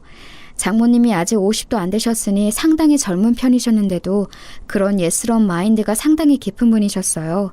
친척들이 소중하고 어른 공경해야 하고 아랫사람들이 일을 열심히 해야 하고 예의 발라야 하고 뭐 이런 느낌으로요. 평생 그 동네에서 태어나 자라서 여태 살아오셨으니 어찌 보면 당연한 것일 수도 있었습니다. 장인어른은 아주 젊은 때 돌아가셨는데 이야기를 들어보니 어쩌다 이 마을에 들렀다가 인연이 되어 눌러앉아 부부가 되었다고 하시더군요. 그 동네에는 아내의 외삼촌이며 외사촌들이 마구 섞여서 살고 있어서 그 동네에 인사 다니는 것만 해도 하루 종일이 걸렸습니다. 어린 시절 같이 놀던 친구들도 여전히 거기 사는 사람들도 있었고 반면 서울로 올라와서 일을 하고 있는 이들도 있었죠. 처음에 제가 내려갔을 때 나이 차이 많이 나는 신랑감을 데려왔다고 소문이 나서 저한테 적개심을 보이는 사람들도 꽤 있었습니다. 결국은 제가 마음을 열고 관대하게 선물을 베풀고 먹을 것도 많이 나눠주면서 마음을 얻어야 했는데요. 처음 저희가 같이 처가로 내려갔을 때 그 동네 외사촌들과 친구들이 전부 몰려왔습니다. 그때 다들 좀 적대적인 편이었죠. 친구 한 명은 노골적으로 아저씨라고 부르면서 저를 비꼬기도 했어요. 그런데 사실 겉만으로 봐도 제가 아저씨이긴 해서 그다지 화도 안 났습니다. 그 친구는 남자였는데 제가 다 듣는 곳에서 아내한테 그러더군요. 야, 너는 냄새에 되게 둔감한 거 봐? 무슨 소리야? 아니, 나이 차이 많이 나면 냄새 안 나? 난 우리 삼촌도 냄새 나던데 신기하네. 그 친구는 제 쪽을 흘끔거리며 보면서 그렇게 비웃고하대더군요. 아내는 무슨 그런 소리를 하냐면서 한숨을 쉬었지만 친구는 어깨만 으쓱하고 저를 비아냥대는 눈빛으로 쏘아 보였습니다.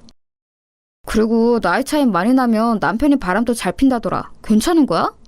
난 바람 피는 사람이 제일 싫더라. 신이 없고 더러운 게 싫어. 그럴 일 없어. 아내가 단칼에 잘랐지만 저도 처음에는 좀 울컥하고 화가 났었죠. 사람이니 당연한 일 아니겠습니까? 하지만 며칠 처가에 머물면서 그리고 그 후에도 반복적으로 처가에 내려가 잘 지내보려고 노력하면서 이들은 그냥 제가 마음에 안 들었던 것일 뿐 나쁜 사람들은 아니라는 확신이 들더군요. 그래서 제가 같이 낚시도 가고 도시에서 이런저런 선물도 사다 주고 하다 보니 마을 내 친척과 친구들이 거의 대다수가 마음이 풀린 듯한 눈치였습니다. 다만 아내한테 냄새에 운운했던 그 친구는 제법 오래 저한테 앙심을 품고 있는 것 같았어요. 저한테야 그 친구도 정말 띠동갑도 넘는 아주 어린 친구였으니 저는 인내심을 가지고 천천히 기다리면 될 거라고 여겼습니다. 그러던 중 결혼한 지 아마 1년 정도 지났을 때일 겁니다. 아내가 어렵사리 저한테 말을 꺼내더군요. 여보, 혹시 당신 공장에 자리 있어요? 응? 왜? 아니, 내 친구가 지금 사정이 좀 안 좋은데 일자리가 안 구해진다고 해서 혹시 한 자리 정도면 남지 않을까 싶어서요. 마침 저희 공장에서 채용 기간이기는 했습니다. 생산하는 직무는 몸이 꽤 힘들어서 사람들이 많이 나가고 들어오거든요. 저야 뭐 손해볼 일이 아니라서 그 친구를 오라고 했습니다. 어떤 친구인지는 몰랐지만요. 그런데 와보니 바로 그 냄새에 운운하던 친구였던 거예요. 저는 좀 놀랐지만 그래도 이 어린 친구가 어렵다고 하니 한번 기회를 줘보자 싶었습니다. 그 친구도 좀 난처한지 저한테 눈을 못 맞추고 있더라고요. 난감해하고는 있지만 역시 자기 사정이 어려운지라 꼭 일자리를 잡고 싶어하는 게 보이기도 했죠. 그래서 저는 그 친구를 채용해 주었습니다. 단 생산직은 아니고 사무실 관리직이었죠. 사실 생산지 쪽은 상당히 업무 환경이 좋은 편은 아니라서 일을 안 해본 사람이 단번에 적응하기는 힘들 거였어요. 물론 신규로 들어온 사람들은 다들 동일한 상황에서 적응하지만 와이프의 고향 친구니만큼 그렇게 두고 싶지는 않았죠. 그리고 괜히 안 좋은 일자리에 채용했다가 나중에 원망을 듣는 것보다는 그래도 편하고 중요하지 않은 자리에 채용해주는 것이 낫지 않을까 싶었고요. 그러면서 물론 아내의 처가 고향에서 제 평판이 좀 올라가길 기대한 것도 있었습니다. 아내의 친구는 너무 감사하다면서 저한테 눈물을 흘리면서 고마워했습니다. 저는 좀 머쓱하기는 했지만 사실 어려울 때 일자리 잡는 게 얼마나 절박한 일인지를 잘 알아서 또 도움이 되었다니 기쁘기도 했었죠. 처음에 그렇게 저한테 적대적이던 그 아내 친구는 사무실로 들어와서는 이제 저한테 언제나 감사의 눈길을 보내는 직원이 되었습니다. 일을 시켜보니 생각보다 아내 친구가 무척 빠릿하고 일을 잘하더군요. 여태까지 시골에서 농사 관련 일만 했다는 게 믿어지지 않을 정도로 숫자 감각도 있고 정리도 잘했습니다. 그래서 좀 두고 보다가 거래처 관리를 맡겼는데 그것도 곧잘 해냈습니다. 한 반년 정도 일을 시켜봤더니 이건 그 친구가 일자리 줬다고 고마울 게 아니라 이렇게 일 잘하는 사람이 우리 사무실에 와줘서 제가 고마울 판이더군요. 그래서 인센티브도 주고 잘한다고 칭찬도 해줬더니 더 열심히 일하면서 그렇게 좋은 관계가 되었습니다. 아내는 그런 이야기를 들으면서 저한테 무척 고마워했죠. 아내는 처가나 고향과 관련해서 여러 가지로 저한테 미안하다고 여러 번 사과를 했습니다. 사실 제가 노력해서 장모님이나 고향 사람들의 태도가 많이 부드러워지기는 했어도 여전히 평균보다는 좀 더 까칠했어요. 장모님은 제가 내려갈 때마다 그리 좋지 않은 얼굴로 나와서 저를 맞이하셨죠. 걸핏하면 왜 내려왔냐? 난 그냥 죽게 내버려둬라. 어린 마누라 두고 다른 년한테 눈길 돌아가면 가만 안 둔다.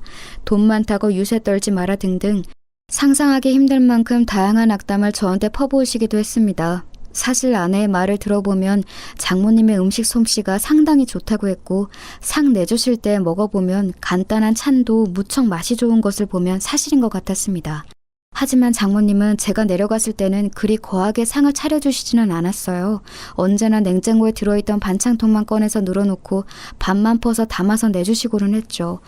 물론 그것마저도 무척 맛있어서 저는 불평분만 없이 깨끗하게 비워놓고는 했습니다만 논밭만 있는 가운데라고는 해도 처가집도 당연히 벽돌주택이었습니다. 지은 지 오래되어서 무척 낡아서 여기저기 수리가 필요하기도 했죠. 장모님은 집에 남자가 없어서 집 고칠 곳에 하나도 손을 못 댔다면서 제가 내려가면 언제나 집 수리할 곳에 저를 데려가 세워놓고는 했습니다. 하지만 제가 전문가도 아닌데 어떻게 지붕이나 비새는 곳, 벽 곰팡이 핀 곳을 다시 고쳐놓겠습니까? 한두 번은 가까운 번화가에서 집 수리하는 사람을 불러다가 수리를 맡겼는데 오래된 집들이 항상 그렇듯 계절만 바뀌어도 또 고칠 곳이 생겨나고는 했죠. 저는 고민하다가 결국 큰 마음 먹고서 장모님께 작은 집을 한 채 새로 사드리기로 했습니다. 다행히도 그 마을에 전원주택이 매물로 나온 곳이 있었고 외진 곳이라서 그리 비싸지도 않았어요. 서울 집값을 생각한다면 정말 놀라울 정도로 저렴하기도 했죠. 그런데 아무리 저렴한 집이라고는 해도, 그리고 제 명의로 매매해서 사시라고 드린 거기는 해도 장모님은 그 정도로도 별로 기뻐하시지를 않더군요. 무뚝뚝하게 저한테 밥이나 먹고 가라 하면서 찌개를 새로 끓여주신 게 다였습니다. 그때 장모님이 새로 끓여주신 찌개를 처음 먹어봤네요. 물론 대단히 맛있었습니다만 제가 기대했던 반응과는 차이가 좀 있어서 섭섭하기는 했었죠. 아내는 제가 그 집을 매매해서 장모님께 사시라고 드리자 너무너무 기뻐했습니다. 장모님과는 달리 아내는 감정 표현이 풍부한 사람이었거든요. 그래서 저는 장모님 대신 뛸 듯이 기뻐하는 아내의 모습을 보면서 만족했습니다. 사실 제가 행복하게 해주고 싶은 사람은 어린 제 아내이지 장모님이나 아내의 고향 사람들이 아니니까요. 그래도 그때까지는 아내가 저한테 무척 잘해주고 행복한 나날이 이어졌습니다. 그런데 얼마 안 가서 좀 이상한 일들이 일어나기 시작했죠. 저는 공장을 돌리는 사업을 하고 있어서 공장이 위치해 있는 외곽 지역으로 자주 출장을 나갔습니다. 보통은 바로 집으로 돌아오고는 하지만 거래처에서 사안이 급한 주문이 들어올 때는 직접 직원들을 데리고 밤샘 작업을 감독할 때도 있었죠. 공장장으로는 가끔 말을 안 듣는 사람들도 있어서요. 저희가 원자재를 수급해서 오는 거래처 관리도 당연히 해야 했습니다. 그런데 원자재 공급해주는 거래처 중에 좀 사정이 딱한 분이 한 분 있었거든요. 그분은 법인도 아니고 개인 사업자였는데 원래는 개인 사업자하고 불안정해서 가능하면 거래 안 하려고 하는데 그분이 약간 집안 사정도 힘드시고 아내도 사별했다고 해서 제가 안타까운 마음에 좋은 가격으로 거래를 하고 있었습니다. 거래처 그분은 절 만나면 언제나 무척 고마워하면서 허리를 숙였고 힘든 사정에도 열심히 일하시는 그분이 안타까워져서 저는 언제나 밥과 술을 사면서 같이 이야기꽃을 피우고는 했거든요. 그분하고는 그래서 거의 친구처럼 지내고 있었습니다. 나이도 거의 비슷했고요. 그 거래처하고는 같이 술을 마시면 항상 시간이 늦어져서 공장에서 자고 가는 일도 부지기수였어요. 그런데 그렇게 제가 공장에서 자고 집에 들어가던 어느 날이었습니다. 원래는 제가 그 다음 날도 공장에서 일하고서 오후 늦게쯤 들어가는 게 보통이었습니다만 그날은 어쩐지 너무 피곤하고 목도 아파서 곧장 집으로 향했어요. 그러니까 오전 중에 집에 들어가게 된 거였죠. 아내가 저를 보고 놀라겠지 하면서 아파트 입구 쪽으로 차를 몰 때였습니다. 그때 아내가 핸드폰으로 통화를 하면서 제 쪽으로 걸어오더라고요. 차 창문은 열려있고 당연히 아내가 저를 알아볼 줄 알았는데 통화에 집중한 나머지 제 차를 알아보지 못한 채로 가까이 다가왔습니다. 저는 아내를 놀래켜주려고 팔을 잡으려 준비하고 있었는데 아내의 통화 소리를 듣고 잠시 귀를 의심했죠. 자기야, 괜찮다니까 왜 그래요? 별로 그런 거 아니야. 아유, 사랑하지 그럼. 아내 입에서 나오는 자기야 사랑한다는 말에 저는 잠깐 굳었습니다. 뭘 그런 걸 걱정해. 아우, 남편 걱정하지 마요. 아내는 제가 가까이에서 듣고 있다는 것도 까맣게 모른 채 통화에 열중하면서 걸어갔죠. 자기, 사랑한다, 남편, 걱정. 대체 누구와 통화를 하기에 저런 말을 하는 건지 알 수가 없었습니다. 저는 망설이다가 아내가 저만치 걸어간 이후에 차를 지하주차장에 넣은 후 차 안에 앉아서 잠시 멍하니 생각했습니다. 설마 불륜일까? 그렇게 생각하고 싶지는 않았습니다.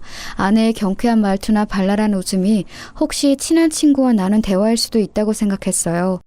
하지만 또 다른 방면으로는 이게 분명히 불륜이라는 강렬한 확신 역시 들었죠. 원래 그런 일 앞에서는 예감이 들고는 하잖아요. 그런 확신에 가까운 예감이 찾아오더군요. 저는 그래서 그날 오후 시간에 맞춰서 집으로 들어갔습니다. 평상시와 마찬가지였죠. 일부러 제가 아내가 나가는 것을 봤다는 것도 말하지 않았고 평소 공장에서 외근했다가 들어가는 것처럼 꾸몄습니다. 아내는 아무것도 모른 채로 저한테 수고했다고 하면서 얼른 음식을 만들어 식사를 차려주었죠. 아내가 방긋방긋 웃으면서 제 앞에서 종알거리며 이야기를 하는데도 집중이 되질 않을 정도였어요. 그 사이 외출을 하고 돌아온 게 틀림없는 아내는 밖에 나갈 때와는 완전히 다른 편한 옷을 입고 있었습니다. 나갈 때 제가 봤던 옷은 몸에 상당히 달라붙는 원피스였죠. 화장도 곱게 한 상태였는데 다녀와서 씻은 것인지 지금은 얼굴에도 화장기가 전혀 없는 민낯이었습니다. 저는 억지로 웃으면서 평상시에 저를 연기했습니다. 그리고 그 후로 쭉 의심이 가는 일은 없는지 아내의 동태를 살폈죠. 솔직히 한번 의심이 가니 걸리는 게 한두 가지가 아니더군요. 아내는 제가 오후에 전화하면 받지 않는 일이 잦았습니다. 평상시 저한테는 오후 그 시간에 낮잠을 많이 잔다고 전화해봤자 못 받는다고 하더군요. 제가 아내의 그 통화 내용을 듣기 전에는 당연히 믿었었죠. 실제로도 아내는 아침에도 일찍 일어나는 것을 힘들어할 정도로 잠도 많고 몸도 약한 사람이었으니까요. 저와 주말에 있을 때에도 오후 시간에는 잠을 자는 경우가 많았고 그럴 때 깨우면 몹시 힘들어했어요. 당연히 평일 오후에도 잠을 자거나 샤워하는 거라고 여겼었죠. 하지만 그 통화를 듣고 난 이후에는 분명히 이 여자가 다른 짓을 하고 있다고 의심이 가기 시작하는 겁니다. 그것만이 아니었습니다. 아내는 간혹 상당히 가격이 나가는 옷이나 보석, 가방을 사달라고 조르는 경우가 있었습니다. 그런 옷이나 반지, 팔찌 같은 것을 사주고 나면 제 앞에서 한번 입어 보이면서 재롱을 떨고는 했죠. 어린 아내가 그렇게 제 앞에서 웃어주는 것이 그저 기뻐서 저는 바보처럼 입만 해 벌리고 있고는 했고요. 그런데 아내는 한번 사주고 나면 그 이후로는 옷을 저와 나갈 때 입는 경우가 별로 없었습니다. 저하고 외출할 때는 그냥 소박한 옷차림으로 솔직히 말하면 그다지 신경 쓰지 않는 듯한 외모로 나갈 때도 많았죠. 제가 오늘 그 예쁜 옷은 왜 안 입었냐고 은근슬쩍 말하면 아내는 별걸 다 신경 쓴다는 듯한 말투로 오늘은 자기가 피곤해서 신경 쓰고 싶지 않다고도 말하고는 했습니다. 그런데 그 옷이나 보석류를 저 없을 때 혼자 외출할 때는 잘도 걸치고 나가는 것 같더군요. 아내는 교회를 다녔는데 동네에서 교회 아주머니를 뵈면 그 아주머니가 그렇게 칭찬을 했어요. 아내가 너무 미인이고 너무 멋쟁이라면서요. 그래서 제가 슬쩍 물어보면 제가 사줬던 그 비싼 옷이나 가방, 보석류를 전부 혼자 나갈 때 착용하고 나갔다는 겁니다. 동네에서 외출하는 아내를 볼 때마다 그렇게 예쁘게 차려입고 나간다고요. 교회 아주머니는 그러면서 항상 감탄했죠. 아니 근데 참 자기네 와이프는 바빠. 항상 어딘가 외출하면서 나가더라고. 화장도 너무너무 곱게 하고. 아유 아직 나이가 어려서 그런지 너무 예뻐. 아주머니는 정말 순수하게 칭찬의 뜻으로 하신 말씀이었지만 제 귀에는 다르게 들릴 수밖에 없었죠. 저하고 나갈 때는 화장 하나 하는 것도 귀찮다고 했던 사람이 혼자 외출할 때는 갑자기 온갖 옷이며 치장을 다 하고서 나간다는 건 어딘가 이상한 일 아니겠습니까? 그러면서 저도 점차 집에 들어가기 싫어져서 공장에서 머무는 시간이 길어졌습니다. 공장 뒤에 딸린 방에서 자는 일이 잦아졌는데 아내는 처음에는 그런 제게 불평하는 척이라도 하더니 점차 그런 일도 없어지더군요. 도리어 먼저 오늘 자고 와? 미리 말해줘. 저녁 준비할지 안 할지 정하게 라고 하면서 물어보기까지 했습니다. 사실 아내의 식사 준비에 대해서도 할 말이 많은데요. 아내는 결혼 후 얼마간은 정말 열과 성을 다해서 식사를 준비해주고는 했습니다. 하지만 시간이 지나면서 점점 더 부실해지기 시작해서 나중에는 햇반에 스팸 구운 것, 김치와 김 정도만 올라오는 경우도 많았죠. 하지만 저는 어쨌든 아내도 자기 생활이 있을 거라고 여겨서 문제 삼지 않았습니다. 아내도 일하기 싫을 때가 있을 거고 가정주부이니만큼 자기가 알아서 스케줄 조절을 하고 싶을 테니까요. 얼마 지나면 다시 잘해주겠지 하고 기대하면서 그냥 아무 말도 하지 않고 나와서 밥을 사 먹고는 했습니다. 그런데 이제는 아예 제가 집에 안 들어가는 것을 좋아하는 눈치더군요. 저도 한껏 경계하면서 의심하던 시기였기 때문에 이제 아내의 분위기를 전부 알고 있었습니다. 솔직히 공장 방에서 자면서도 고민이 너무 많이 되더군요. 대체 이 상황을 어떻게 타개해야 할지 아내의 불륜이 확실한 것 같은데 그 정황을 어디서부터 어떻게 캐리해야 할지 알 수가 없었습니다. 대뜸 아내한테 대놓고 너 남자 만나지? 라고 묻는다고 해서 술술 털어놓을 리가 없지 않겠습니까? 평범한 생활을 하던 사람이 갑자기 미행이나 신문기술이 생길 리도 없고요. 정말 한참이나 고민하면서 거의 한 달 이상 공장에서 생활하다시피 하던 중 공장 사무실 직원이 저한테 좀 걱정을 하더군요. 바로 아내의 그 고향 친구였습니다. 사장님, 진짜 걱정돼서 엿듣는 건데 괜찮으신 거죠? 그 친구 역시 공장 방에서 자주 자고 가고는 했습니다. 공장에서는 식사 시간에 아주머니가 식사를 해주셨는데 저녁밥을 거기에서 먹고 야근하고서 잠까지 자고 가는 일이 잦았던 거였죠. 그러다 보니 제가 매일 밤 어두운 얼굴로 한숨을 쉬면서 혼자 술을 마시고 자는 일도 다 알았습니다. 처음에는 이 친구가 아내의 고향 친구인 것을 알기 때문에 별일 아니라고 계속해서 얼버무렸습니다. 하지만 점차 이 친구가 정말 진심으로 저를 걱정한다는 사실을 느낄 수 있게 되어서 저도 모르게 어느 날 저녁에 같이 술을 마시고서는 이야기를 해버렸죠. 아내가 아무래도 바람을 피우는 것 같다, 좀 이상하다, 이제 예전으로는 돌아가지 못할 것 같다는 이야기를 전부 다요. 그리고 누구인지도 전혀 모르겠고 대체 어떻게 상황을 풀어가야 할지도 모르겠다고까지 다 이야기를 했습니다. 그러자 그 친구는 뭔가 골똘히 생각에 잠기는 것 같았습니다. 사장님, 이게 제가 너무 주제넘게 참견하는 거라고 여기실지도 모르겠는데요. 죄송하지만 제가 목격한 게 있어서 말씀드려야 할 것 같습니다. 직원은 조금 망설였지만 저는 뭔가 도움이 될 것 같으면 뭐라도 이야기해달라고 부탁했습니다. 그 직원 역시도 술에 좀 취해 있어서 제가 말하자 고개를 끄덕이고서는 술술 이야기를 털어놓았죠. 다른 게 아니라 저희 그 개인 사업자 사장님 있으시지 않습니까? 저희 자재 공급해 주시는 분요. 그 사람, 그 친구 재미있고 좋은 사람이지. 네, 사장님하고도 친하시지 않습니까? 그런데 얼마 전에 제가 그분 차에서 그 사모님이 앉아있는 걸 봐서요. 뭐? 저는 너무 놀라서 눈을 크게 떴습니다. 그 직원은 아내의 고향 친구이기도 하기 때문에 아내를 잘못 볼 리가 없었죠. 직원은 뭔가 잘못 말했나 싶은 얼굴이었지만 어쨌든 꺼낸 이야기 때문인지 끝까지 전부 이야기를 했습니다. 사실 저희 공장이 조금 외진 곳에 있지 않습니까? 그 거래처 사장님이 차 타고 오실 때는 분명히 혼자였거든요. 저는 그분이 격리 과장님하고 이야기하시는 거 보고서 점심시간 되었길래 저쪽 카페, 차로 한 10분 거리의 카페에 갔었어요. 그런데 2층에 올라가서 잠깐 앉아 있었는데 이야기가 다 끝났는지 그 사장님이 카페에 차를 대고서 커피를 테이크아웃 해가시더군요. 그리고 그 차 창문이 열려있는 사이로 사모님이 보였고요. 직원은 제 아내이기 때문에 사모님이라고 점잖게 불러주고 있었지만 사실 그의 고향 친구이기도 했죠. 그런데도 이렇게 제게 말해주는 것이 믿어지지 않을 정도였습니다. 하지만 그 직원은 나름대로 마음고생이 있었던 모양이었어요. 사실은 그동안 사모님이 뭔가 그 거래처 사장님하고 만나는 것 같은 느낌이 들었는데 사장님께 말씀을 드려도 되는 건가 고민이 되어서요. 혹시라도 제 착각이면 정말 큰일이니까요. 그랬군.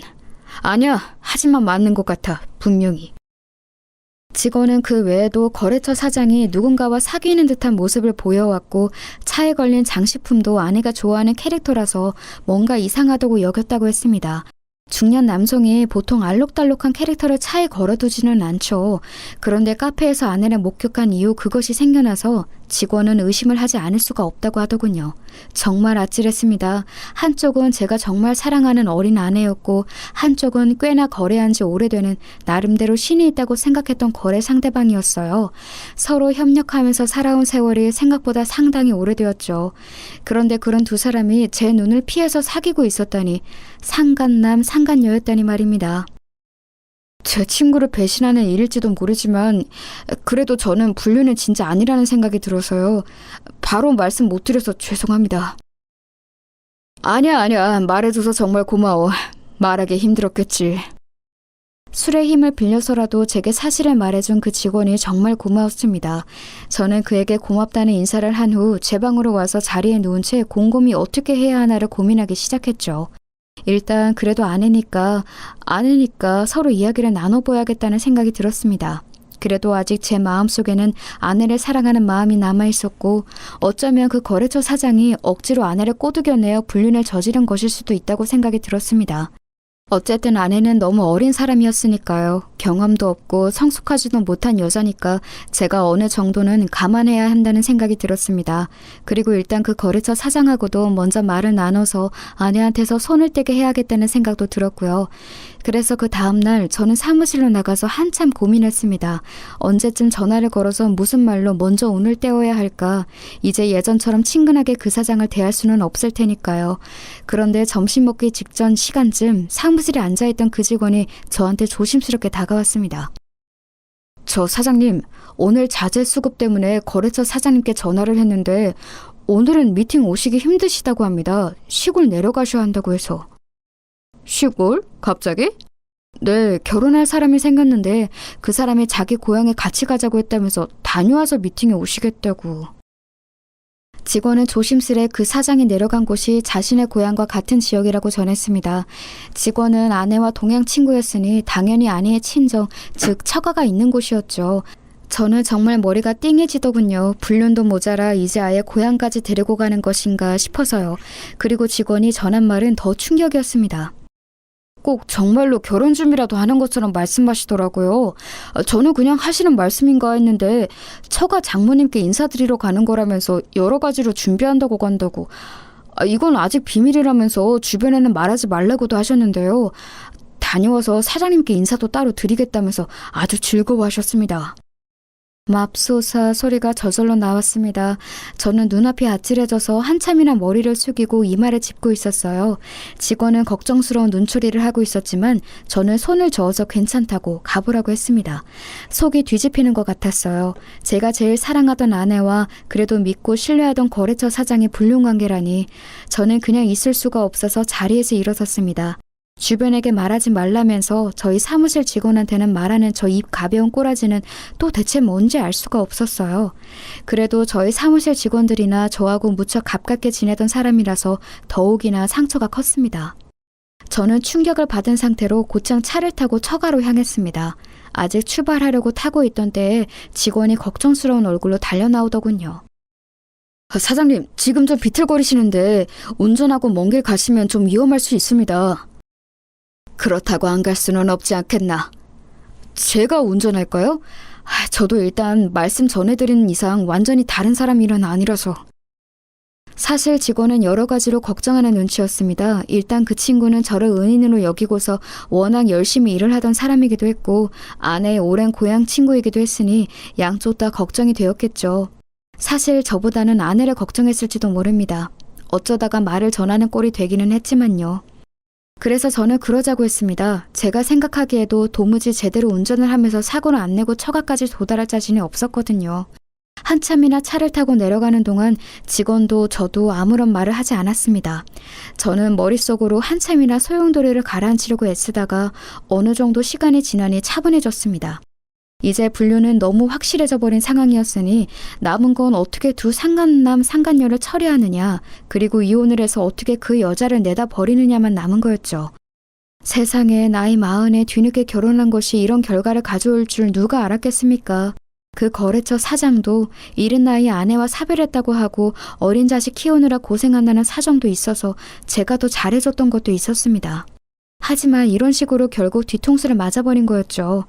한참이나 달려서 내려간 끝에 처가가 있는 곳에 당도했습니다. 처가 마당에 낯설면서도 익숙한 차가 서 있는 것을 보고 정수리에서 피가 빠지는 것 같더군요. 같이 있던 직원이 말을 더듬었어요. 저거 거래처 사장님 차네요. 알고는 있지만 그래도 눈으로 확인하는 건 또 완전히 다른 일입니다. 장모님이 사시는 집이기는 해도 일단 제 명의로 매매한 곳이기 때문에 저한테도 열쇠가 있기는 했죠. 비밀번호를 눌러서 들어가는 잠금장치인데 대면 열리는 종류의 전자열쇠 말입니다.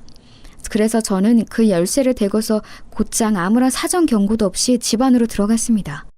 아니나 다를까 현관에도 남자의 신발이 놓여 있었습니다. 안쪽에서는 고소하고 향긋한 냄새와 더불어서 하하호호 웃으며 이야기를 나누는 목소리가 들려왔습니다. 저는 현관 중문 바깥에 서서 멍하니 그 소리를 듣고 있었죠. 아니, 나는 이렇게 근사한 삽입감을 우리 딸이 데리고 올 줄은 몰랐어. 어쩜 이렇게 사람이 체격이 좋고 중후할까? 그럼 엄마, 내가 기다리랬잖아요, 그러니까. 칭찬 감사합니다. 제가 왔을 때와는 사뭇 다르게 아주 화기애애한 분위기였습니다. 대체 제 어디가 그렇게 마음에 안 들었던 것일까요? 제가 왔을 때는 거의 장모님이 저를 쏘아 죽일 것 같은 눈으로 노려봤는데 말입니다. 심지어 저들이 앉아서 놀고 있는 것은 제 명의에 제 돈으로 산 집안이었죠. 우리 딸이 법적으로 절차만 다 밟아서 끝나고 나면 전 남편 떨궈내고 우리 사위랑 행복하게 잘 살 거야. 지난번 그놈 진짜 지긋지긋했다. 나도 그래, 엄마.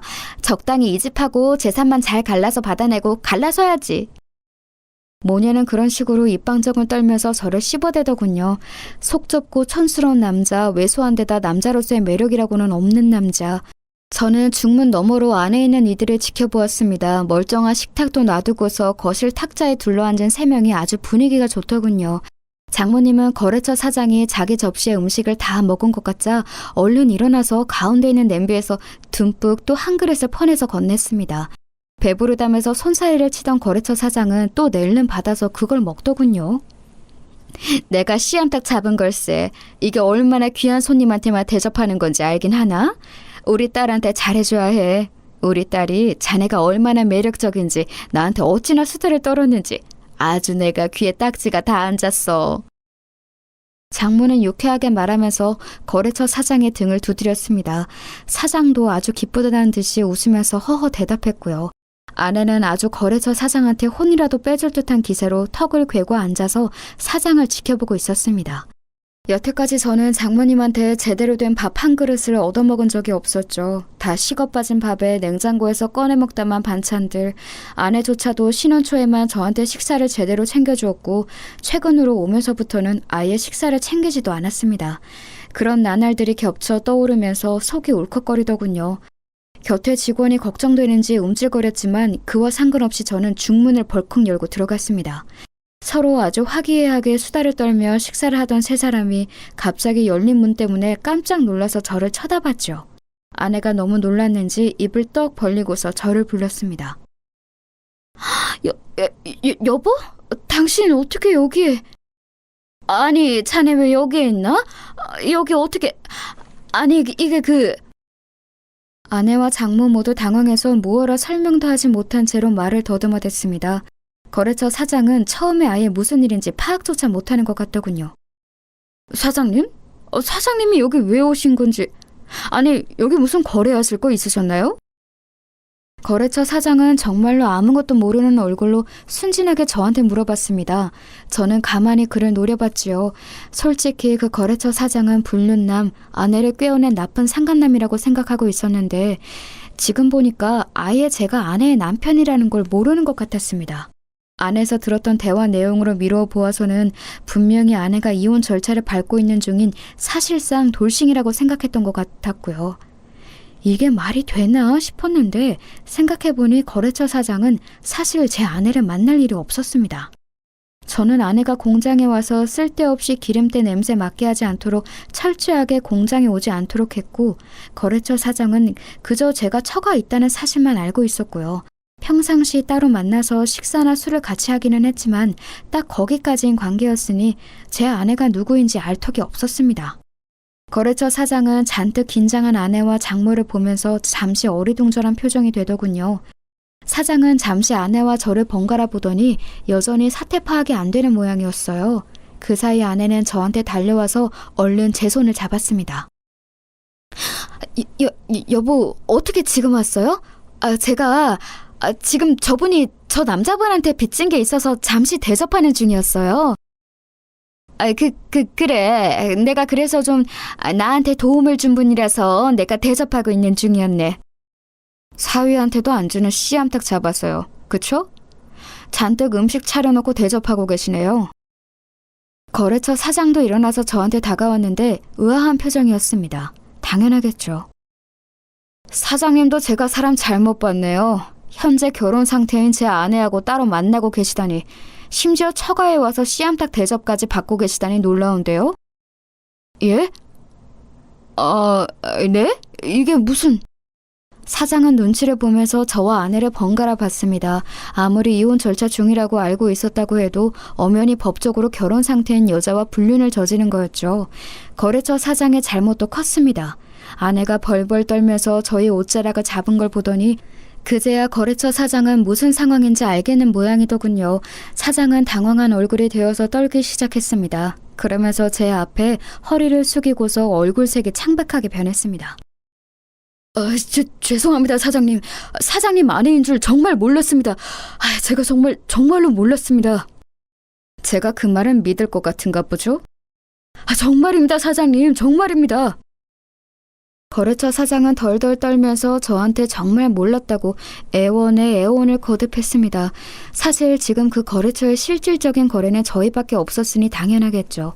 사실 원자재의 질이 그리 좋지도 않았고 가격 경쟁력도 없는 거래처였는데 순전히 제 호감과 호의만으로 거래가 유지되고 있는 곳이었으니까요. 당연히 지금 저희와 갈라서게 되면 그 사장은 사업이 완전히 나락으로 가는 거였습니다.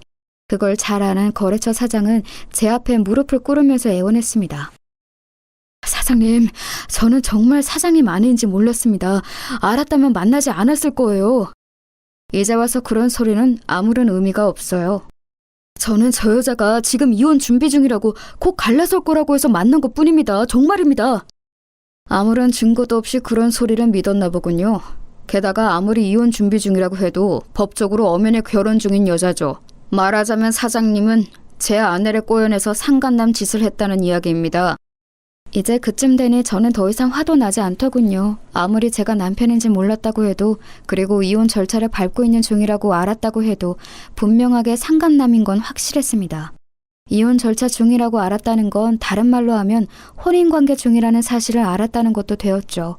엄연히 법적으로 남편이 있는 여자와 사귀면서 장모랍시고 그 모친 집까지 와서 밥을 먹고 앉아 있었다니, 제가 생각했던 그 사람과는 완전히 다른 됨됨이었던 겁니다. 기어코 거래처 사장이 벌벌 떨면서 울기 시작했습니다. 냄새가 났던 걸 보면 오줌도 좀 지렸는지 모르겠어요. 아무런 베이스도 없이 그저 저희 회사와의 거래를 통해서 한 달 벌어 한 달 먹고 사는 사람이었으니 당연했을 겁니다. 아예 살아갈 길이 막막한 거였으니까요. 거래처 사장이 그런 꼴을 보고서는 아내와 장모도 급하게 저한테 매달렸습니다. 여보, 진짜 생각하는 그런 거 아니에요. 저는 정말로, 그러니까 그런 관계가 아니었다고요. 그냥 빚을 져서 보답을 하려고. 지금까지도 그런 말이 먹힐 거라고 생각하는 건가? 진짜 답이 없네. 어처구니가 없더군요. 장모도 뭔가 횡설수설하면서 저한테 매달리려고 했지만 저는 그 이유를 알았습니다. 바로 지금 사는 이 집마저도 제가 사줘서 살게 해준 것이었기에 쫓겨나서 당장 길에 나앉게 될까봐 두려운 거였겠죠. 아내와 장모가 벌벌 떨면서 저한테 매달리는 것을 뿌리치고서 저는 곧장 차를 타고 올라와 버렸습니다. 함께 갔던 직원은 말없이 차를 운전해 주었고요. 섣불리 저를 위로하려 하지 않아서 그것도 고맙더군요. 결국은 이혼할 수밖에 없었습니다. 아내가 제 바지가랑이를 붙들면서 더럽게 안놔주려고 굴기에 지금 협의 이혼에 동의하지 않으면 결국 불륜으로 소송전을 불사하게 될 거라고 이야기를 해주었죠. 유책이 그쪽이기 때문에 민사소송으로 손해배상도 진행할 거라고요. 아내는 제가 어떻게든 그렇게 할 거라는 사실을 눈치채고서 결국 협의 이혼에 동의할 수밖에 없었습니다. 그러면서 장모님이 살고 있는 집만은 어떻게 안 되겠냐고 애원했지만 제가 그걸 봐줄 이유도 없었죠. 당장 나가라고 하고서 집이 비워지자마자 다른 사람한테 팔아버렸어요. 순순히 나가면 제가 나중에 사정을 봐줘서 다시 들어오라고 해줄 거라고 생각했던지 제가 팔아버린 걸 알자마자 저한테 전화해서 난리를 치더군요. 물론 제가 그 꼴을 그냥 두고 볼 이유도 없었습니다. 다시 한번 이런 전화를 하면 경찰에 신고할 거라고 알려준 뒤에 전화를 차단해버렸죠. 당연히 거래처 사장도 거래를 끊어버렸고요. 그 사장에게 손해배상을 걸어버릴까 했지만 귀찮아서 안 했습니다. 어차피 긁어낼 수 있는 위자료도 얼마 없을 만큼 가난한 인간이었던지라 아마 저희와의 거래가 끊겨서 그대로 나앉았을 거예요. 대신 아내의 고향 친구였던 직원은 승진해서 직급을 높여주었습니다. 그 친구만큼은 이번 사태에서 제 편에 서주었던 사람이었으니까요. 나름의 고마움의 표현이었습니다. 이렇게 갈라서고 나서 저는 여태까지 혼자 지내고 있습니다. 더 이상은 어떤 여자도 믿지 못할 정도로 상처받았기 때문에 연애는 해도 결혼은 더 이상 하고 싶은 마음이 들지 않네요. 여러분도 배우자를 너무 믿지 마시기 바랍니다.